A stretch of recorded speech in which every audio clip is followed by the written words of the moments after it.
రాష్ట్రంలో మెడికల్ మాఫియాను అరికట్టి ప్రజారోగ్యాన్ని కాపాడండి. సిపిఐ ఫిబ్రవరి 14న జిల్లా కలెక్టర్ ఆఫీస్ వద్ద నిరసన జయప్రదం చేయండి. మధురవాడలో శుక్రవారం గోడ పత్రిక ఆవిష్కరణ చేసిన సిపిఐ నాయకులు రాష్ట్రంలో రాజ్యాంగం ప్రజలకు కల్పించినటువంటి ఆరోగ్యంపై స్పష్టంగా ఉన్నప్పటికీ మెడికల్ మాఫియా ఈ రాష్ట్రంలో ప్రజల ఆరోగ్య జీవన స్థితిగతులను అతలాకుతలం చేస్తుంది. ఏమాత్రం అనారోగ్యంతో హాస్పిటల్కి వెళ్తే వాడి జీవితం సర్వనాశనం అయిపోయినట్టే లెక్క. అవసరం లేనటువంటి రక్త పరీక్షల దగ్గర నుండి, స్కానింగ్ల దగ్గర నుండి, లైసెన్సులు లేని, అర్హతలు లేని ల్యాబ్లు కూడా కంట్రోల్ చేయనటువంటి రాష్ట్ర ప్రభుత్వం కానీ కేంద్ర ప్రభుత్వం కానీ పరిపాలన సాగిస్తున్నది. ఇది అత్యంత దుర్మార్గమైన చర్య. మన భారత రాజ్యాంగంలో విద్య, వైద్యం ప్రాథమిక హక్కుగా కల్పించబడింది.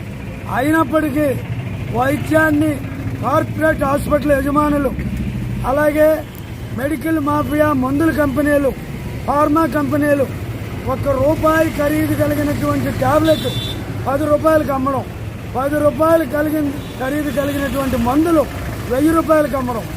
ఈ విధంగా రాష్ట్రంలో ఉన్న ప్రజలు ఆస్తులు ధ్వంసం అయిపోతున్నాయి తప్ప ఎవరికి ఆరోగ్యాలు బాగుపడటం లేదు.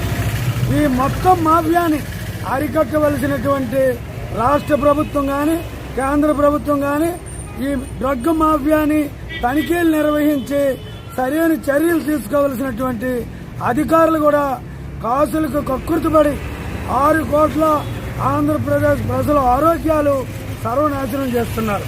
ఈ నేపథ్యంలో సిపిఐ ఆధ్వర్యంలో రేపు ఫిబ్రవరి 14వ తేదీన అన్ని జిల్లాల్లో, రాష్ట్రంలో ఉన్న 28 జిల్లాల్లో జిల్లా కలెక్టర్ కార్యాలయం వద్ద ఈ మెడికల్ మాఫియాని అరికట్టి ప్రజల ఆరోగ్యాన్ని కాపాడాలన్న నినాదంతో నిరసనలు నిర్వహించి జిల్లా కలెక్టర్ గారి ద్వారా రాష్ట్ర ప్రభుత్వానికి వినతిపత్రాలు ఇస్తాం.